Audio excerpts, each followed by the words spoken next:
Welcome everybody, it's Greg Campitelli, Director and Co-founder of Inquiry Tracker, to the 10 Keys to Drive Enrollment, also known as Mastering the Art of Managing and Growing Enrollments. And I've spent the last 37 years in the education and not-for-profit sector as a teacher, year-level coordinator, as a Director of Marketing, working alongside the admissions office, and for the last 20-odd years been working as a consultant in the education sector. So one of the first questions before we share with you the top 10 tips for marketing and growing your enrollments is why market our school in the first place? Well, firstly, enrollments are the lifeline of every single school. Another reason to protect it is to protect your brand space. If you are not marketing and presenting your school to a future audience, then probably someone else is. And it's easier if your enrollments are strong and healthy, fantastic. And you might think, well, why should we bother marketing ourselves? Because it is much easier to market yourself when you're at the top of the wave than perhaps when you're at the bottom. So market when you're strong. And this whole idea of build it and they will come, we are the best kept secret, we are here, they should enroll at our school. These are all statements that are no longer true. Just because you're there doesn't mean people will automatically come and walk into your school. Just because you open a bookshop doesn't mean people will automatically come in and buy books. So there's also an impact of a negative brand when things are going wrong. And bad customer experience will undo all the great marketing in a flash. People do leave, both students and staff. They start telling others. People's opinion starts to change. Downward spiral starts to begin. Enrollments might start to drop. And you know what that might mean. Schools can and do close across America and other parts of the world. Now, we all know that the bad news story is far more likely to be told by people than the good news story. So when people have a bad experience at your school, they tell a whole lot of other people. When they have a good experience at your school, they might tell a few people. So let's just keep just a little sort of background tip before we get started.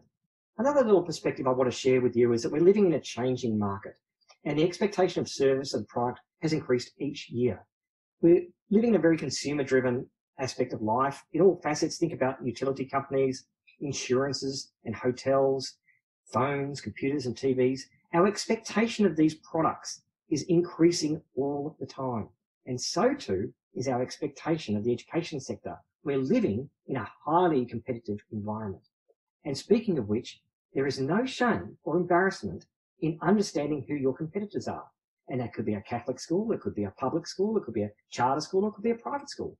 You should understand where are they, what do they offer, and how are they different to our school. And you can always do it very respectfully, of course.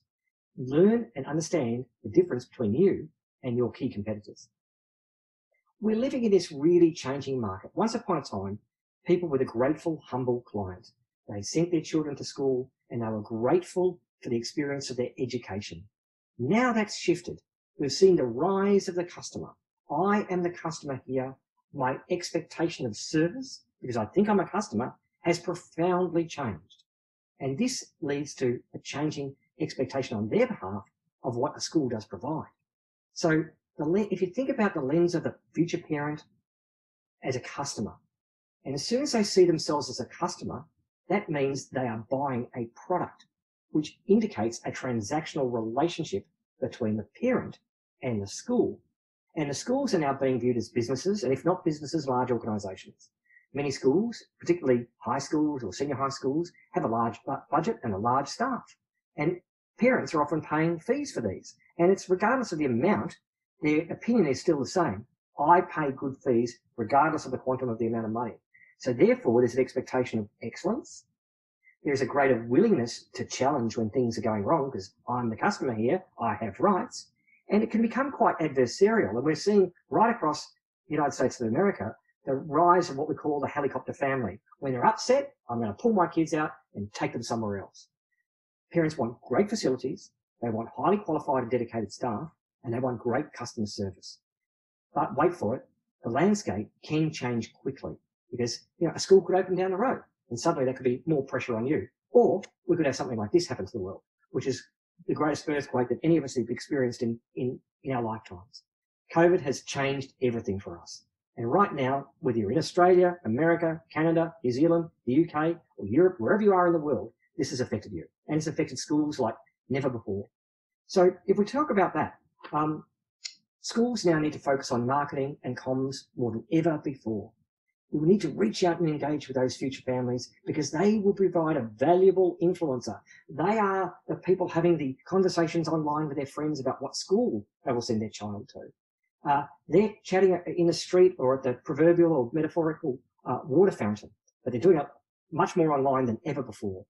And that's a really important point as we move to our first tip, first of 10. What is the goal of your website? And many of you might be thinking, well, it's to provide content for everybody. You know, it's for parents, isn't it? It's for students. Isn't it for alumni? I would argue that the primary goal is not for your current parents. They can communicate with the school in another way. There's probably a parent portal for them. Students typically are engaging with the school, with their teachers and their friends, and there might be a student portal. Alumni know where to find you and know how to engage with you, we hope. No. At Inquiry Tracker, and in all my experience, we start thinking about the number one goal of your website, in fact, should be for future families and future leads. This is very interesting because suddenly there might be a whole lot of information on your website that you might think, actually, that's not quite necessary. I'm going to pare it down and put in the real golden eggs for my future families. If I accept this proposition that this goal is future leads, then the content on my website might well change. So here's our first tip. Review your website and ensure you have appropriate forms to capture those future families who are expressing interest in coming to your school. Because as we just mentioned, families are online more than ever before. They're searching and looking for you. When they're searching and looking for you, that leads us to our second tip. Make sure you've got a centralized database. Let's unpack that a little bit. Let's go left to right here. We start with an inquiry, whether someone comes to your website, where most people will come to. Occasionally they might walk into your school. Occasionally they might ring up or send you an email. Often the different functions are run by different people. There might be someone looking after admissions or enrollment. There might be, if your school is lucky enough to have someone looking after marketing, that might be someone else's responsibility, running open houses, and possibly reception or dealing with casual walk-in, or the principal secretary or assistant is dealing with private tours with the principal, for example. And this information could be stored separately by all those people in different systems. Some using spreadsheets, some might be using Google Docs, some might be storing on an email or on bits of paper. So at Inquiry Tracker, I like to recommend you have one centralized solution, one central database, which will allow for one common system. You get massive efficiencies of time with all staff having access to the same centralized database. This will easily allow you to forecast on your pipeline. What does the next 2 years, 3 years, 5 years, 7 years look like? You might be busy working really hard, like a duck with the legs pedaling really hard, just to work out what's happening for next year. The principal or possibly the board or the business manager might be interested a bit further down the pipeline. And this will allow you to conduct more targeted marketing. So get a central database to store all your inquiries. Here's a tip. I like to say, get rid of the spreadsheets. I can't tell you how many schools that I've worked with, hundreds of schools, and how many schools are struggling and trying to manage their data in a spreadsheet. There are better systems available. One of those, for example, is Inquiry Tracker. So know where your leads are coming from. Tip number 3. Here we go. You might have run open houses and tours. You might have general inquiries. You might have requests for a personal one-on-one tour, or you might have requests for info packs or enrollment. These are the 4 legs of the stool. These are where all, in our experience, inquiries source from. One of these 4 items, and they flow into your leads. In fact, we've analysed the data across some 100,000 records on the Inquiry Tracker system, anonymised, of course, and we've found that, in fact, about 94% of all inquiries, how did we get that name on our database, have come from a website inquiry. And less than 5%, somewhere between 5.5%, the figures are rounded out here, come via email, phone, or in person. This is a really good question. So really understand where your leads are coming from. If they're coming via online, then market that way and make sure you can strategically know where to spend those precious marketing dollars. So if that's where they're coming from, make sure you're strong in those areas. And if you're going to have forms on your website, just going to push back to that point number 1 I mentioned earlier, make sure they're easy to find. Don't bury them and somewhere you've got to book a tour that's 3 pages in your website that's hidden under some obscure tab. Take a leaf out of this school here. You can see 3 beautiful icons in the top right-hand corner. Better still, make sure those icons are on every single header page on your website. It's very easy to do. request an information pack or a prospectus, book a tour, apply now, ask a question. Whatever you want to call those buttons, all of those buttons should lead to a form that someone fills out. And for example, you can see, you can also have a nice big button over a beautiful picture of your kids, register for a tour. Why? Because we know if we can get people to our school, we have a greater likelihood of converting them to an enrollment. So what kinds of forms are we suggesting you should put on your website? Well, clearly, book a tour. Clearly, I want an info pack of some description. Clearly, I want to ask a question. What languages do you teach? And clearly, I'd like to fill out an application form. This is the backbone of the kinds of forms we would say are non-negotiable, and put them in a prominent position on your website header. So here's the next tip. Are your lead capture forms easy to find? Now, how about doing an interesting thing? Why not ask a good friend who's not familiar with your website to go into a strong and honest audit and give you some honest feedback and say, I tell you what, I couldn't find where to go.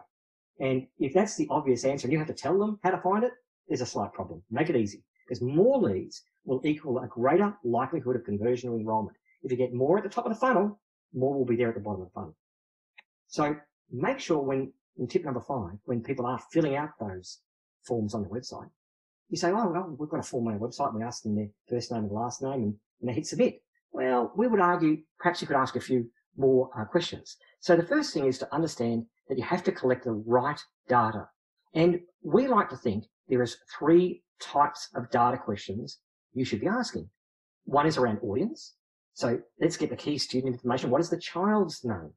What is their surname? What year of entry are they coming in, in the fall of 21 or the fall of 22? What year of entry?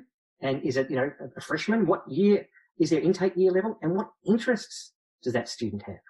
Then get some contact information. You can't reach out and engage with a family if you don't ask for an email or you ask for a phone number. And ideally, a mailing address, because send them some hard copy information as well.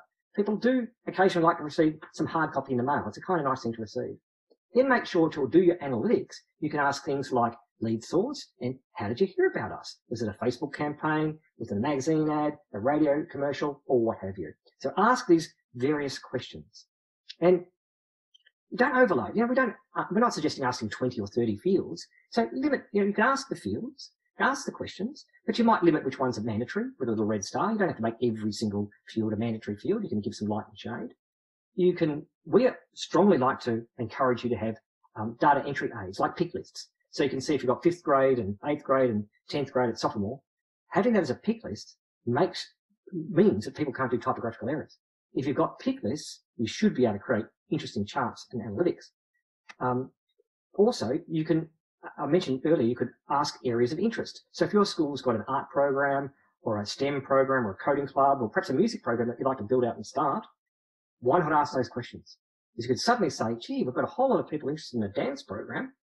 How about we start a dance club after school? That's a nice idea to do. And that's now a point of difference between us and another school down the road.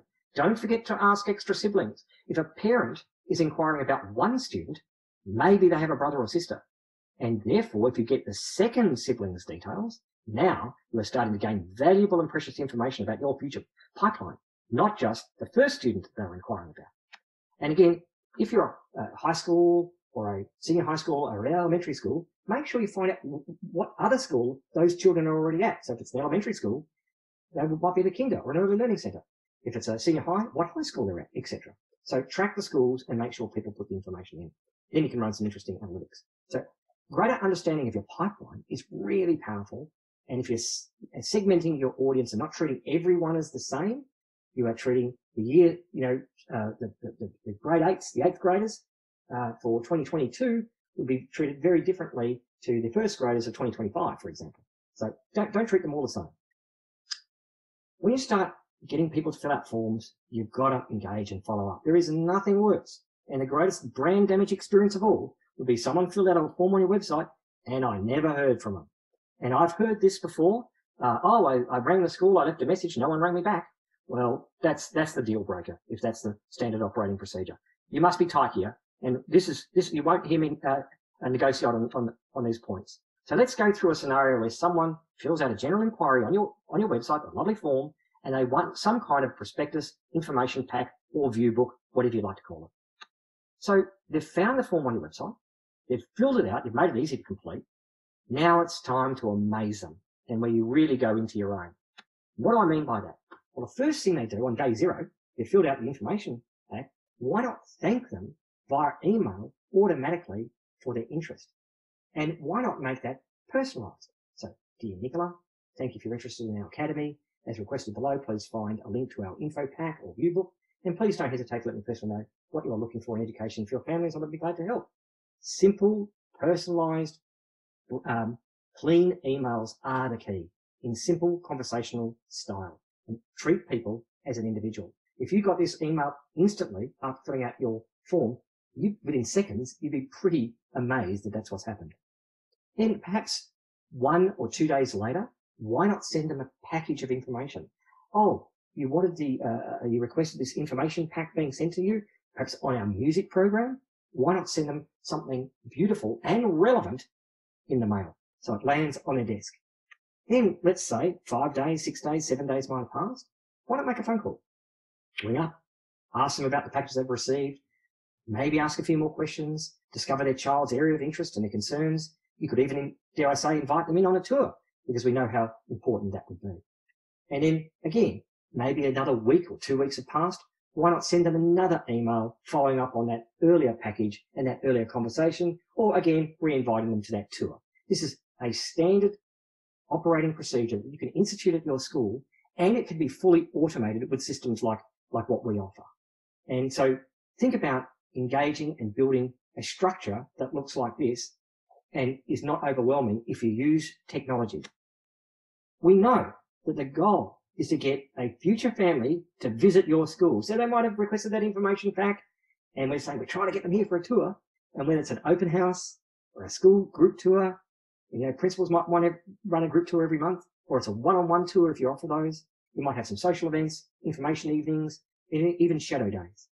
The key here is to get them to visit your school, because if you do, as we know, conversion will increase. So when we talk about tours, and let's think of our present situation as we battle COVID, we can have, obviously, on-site tours the key. If we can get them to come to our precinct, our plant, our facility, and give them an on-site tour as a group, small one-on-one, that'd be great. But of course, COVID is often preventing campus access. So this is where remote tours can come into their own. And a lot of schools have rushed and built up nice, slick video tours, even these kind of virtual 360 tours where you can click on parts of the school and navigate your way around with a mouse. But there's another kind of tour that we really, really like, and that is a live meeting tour. And what do we mean by that? Well, we call them live hosted virtual tours, and we believe they are here to stay. So whether you run a live open house next year and 4 principals tours, we believe you should also offer live virtual tours using products like a Zoom or Google Meet. There's a range of products that we use at Inquiry Tracker that integrate with our product. We like them because they are live, and it would demonstrate that you are accessible to your families. So one of those pictures in the screen could be me if I was the principal, and I could have my director of admissions. We could promote the virtual tour on our website. We can send them a link. They register for it as per normal. We welcome them on the day. We thank them for registering. We give them a friendly reminder. We send them the link and they log in. And then we greet them. We chat to them. We might show them a short 2-minute video. We might show them a little PowerPoint presentation. Then we stop for some Q&A and then we thank them. We might get one of our parents to speak. We might even get one of our student leaders to speak. What a lovely experience. And families can get to know you and your campus. They can ask questions and engage, and you can still, as I mentioned, promote your video content. So for us, it's about finding those forms, making it simple and easy to complete. And if they were registering for a virtual tour or an on-site tour, again, it's the time to amaze them. So if they register for a tour, thank them instantly with a personalized email for coming. Thank you for registering. Here is the on-site tour details. Here are the virtual details. Make sure, one of the number 1 tips we'll give you, jot this one down, is make sure you include a calendar invite in that email, which will automatically go into their Outlook calendar or their Apple calendar, whatever system they're using. And this is really important. Make sure your system can allow for that. Someone might be registering for a tour a few days ahead, a few weeks ahead, or even a few months ahead, dare I say.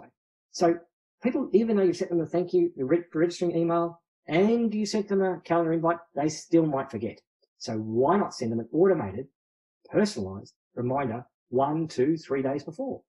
Don't forget, we're really looking forward to seeing you on our online tour on Friday or Saturday, or we're really looking forward to seeing you visit our campus, don't forget to say a few nice friendly words, give them a reminder of the start time, pop in the Zoom link if it's relevant, or the address if it's more relevant if they're coming to an on-site visit.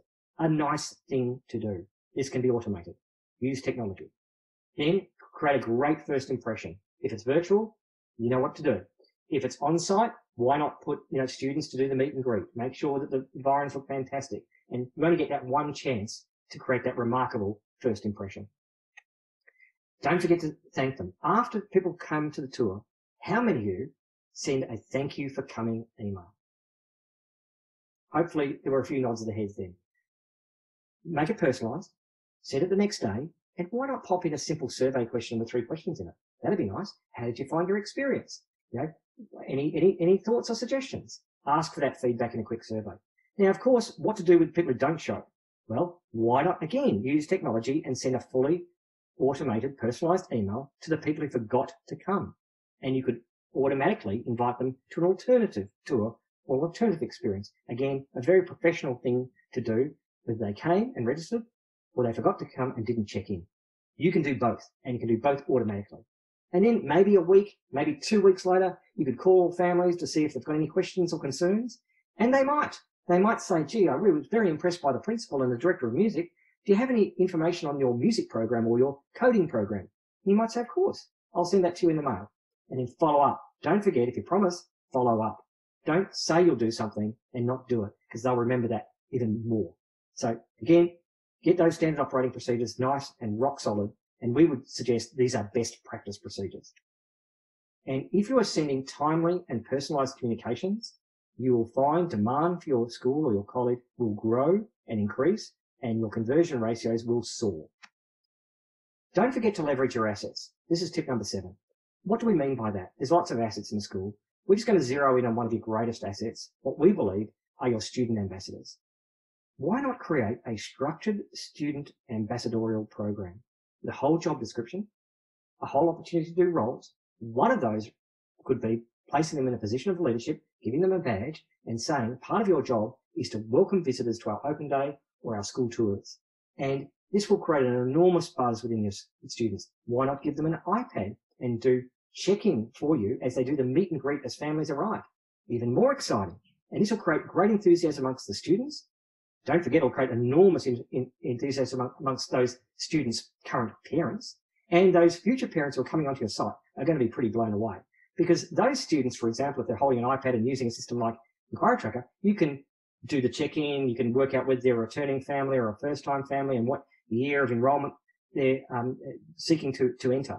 And this is a chance to really make this impression fantastic for these families who will go away and tell other families about their experience, and these future families become your greatest ambassadors and champions in the community. They now are doing your marketing for you because they're just telling you about this extraordinary experience they had in registering for a tour, getting the reminder, arriving on site, being greeted by a student holding an iPad. Hey, this school is a pretty smart tech school.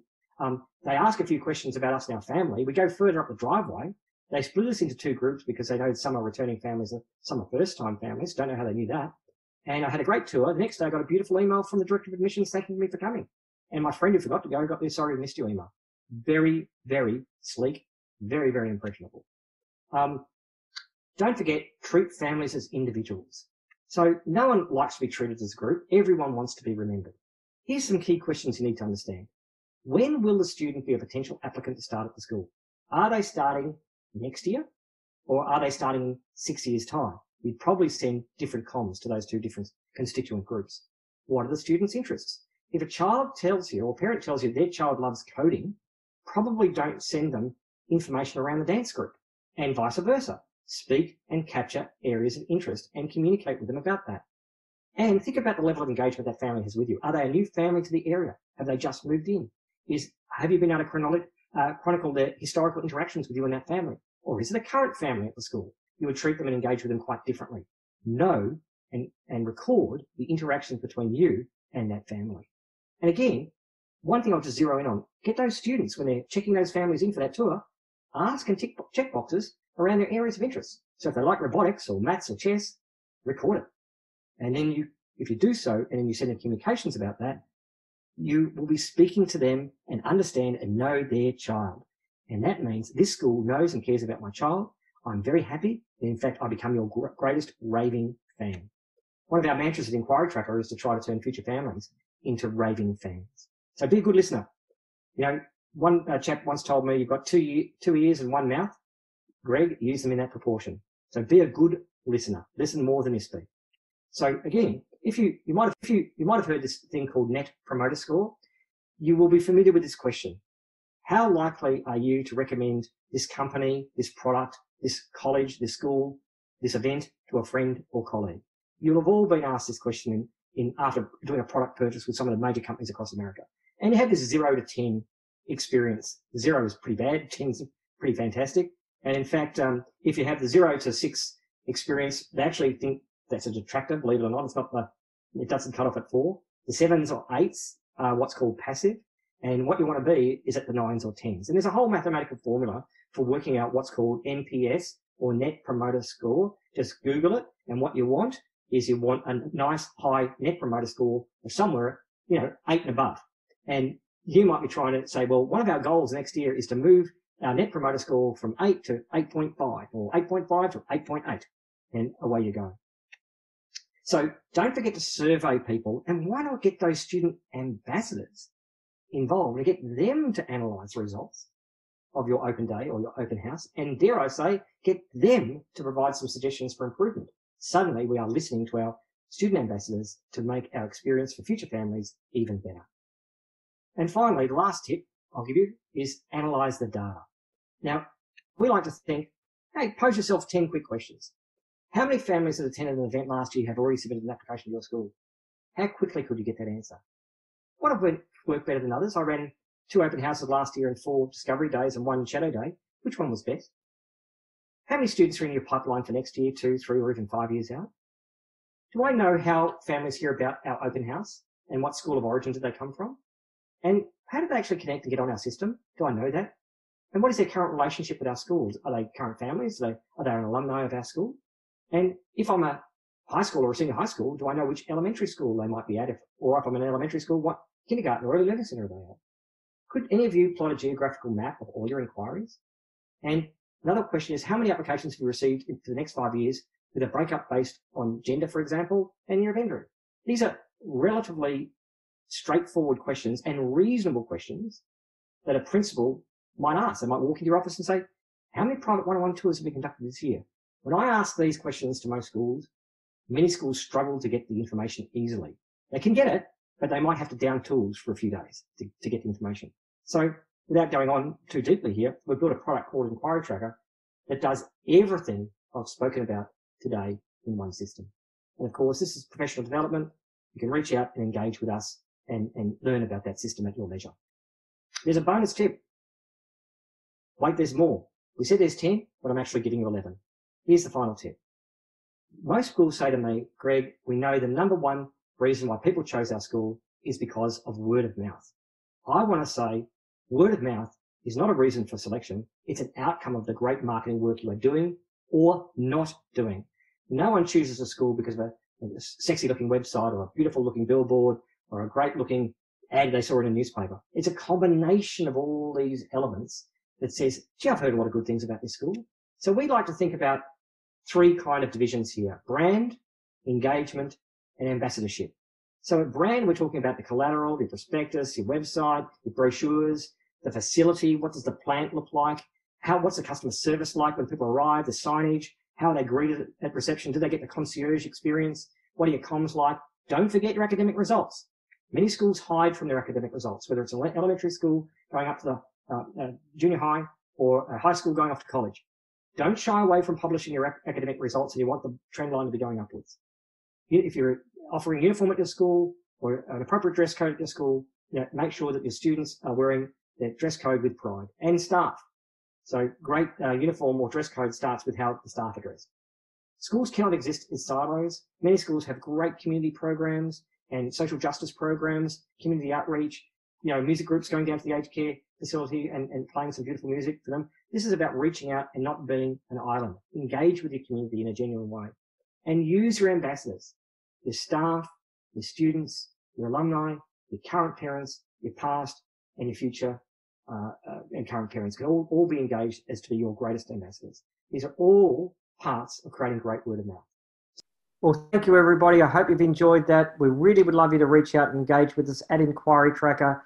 You can find us at, send me an email, greg@inquirytracker.net. Of course, you can find us on our website at inquirytracker.net, and we'd love to hear from you and see how Inquiry Tracker can assist you in managing and growing your enrollment strategy.